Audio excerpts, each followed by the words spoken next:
Shalom, it's Tehila from the Kefar. Welcome to my channel. Welcome back. This is the place to be to learn Hebrew online. If you want to learn more, go to thekefar.com/Hebrew, and the link is in the video description below. So in this lesson, I'm going to talk to you about have versus had. So present tense versus past tense.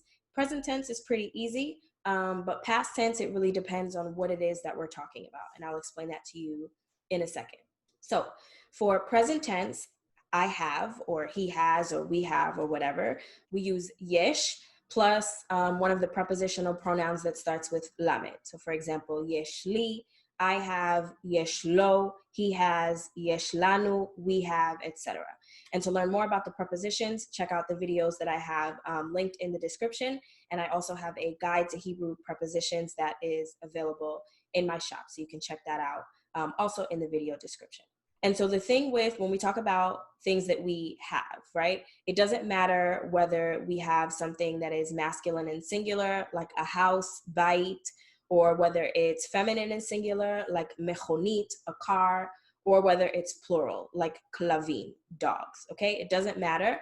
We just say yesh for all of those. So yesh li bait, I have a house. Yesh li mechonit, I have a car. Yesh li klavim, I have dogs, okay? Nothing changes. In the past tense, however, if we want to say I had, we use the verb lihyot, which is to be. We use that verb in the past tense. And the conjugation that we use depends on whether what we had is masculine singular, feminine singular, or plural. So whereas have, yesh, it doesn't matter. We just use yesh for all of those. For had in the past tense, it depends. So if we had something that was masculine and singular, we use haya, okay? So haya li bait, I had a house, versus yesh li bait, I have a house. If what we had is feminine and singular, then we use hayta, okay? Haya, masculine singular, hayta, feminine singular.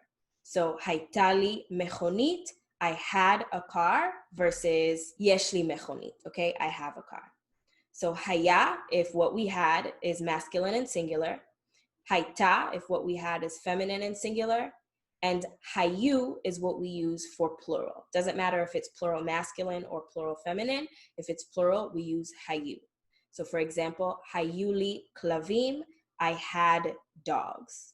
Okay, and this also goes for if we're talking about the difference between there is and there was. It's the same concept where we would use yesh for there is without any of the additional prepositions. So yesh bait, there's a house. Yesh mechonit, there's a car. Yesh klavim, there are dogs. And we would use the same verb to be in the past tense when we're talking about had. So haya bait, there was a house. Hayta mechonit, there was a car. Hayu klavim, there were dogs. Okay, so whether we are talking about yesh, there is, or yesh li, yesh lacha, somebody has something, as long as it's in the present tense, then we just use yesh. We don't need any additional form. If, however, we're talking about things that we had or things that were, okay, either haya or haya li, hayta or hayta lanu, hayu or hayu lachem, etc., whether these things existed or they belonged to someone in the past, the form that you use depends on what it is that you're talking about. Okay, so again, if we're talking about something in the past that was masculine and singular, haya, feminine and singular, hayta, masculine or feminine plural, hayu. Okay, so if you have any questions on that, let me know in the comments. Otherwise, toda ala tzfiya, thank you for watching. Be sure to subscribe to my channel, like this video, share it on social media, and I will see you for the next lesson. Lehitraot.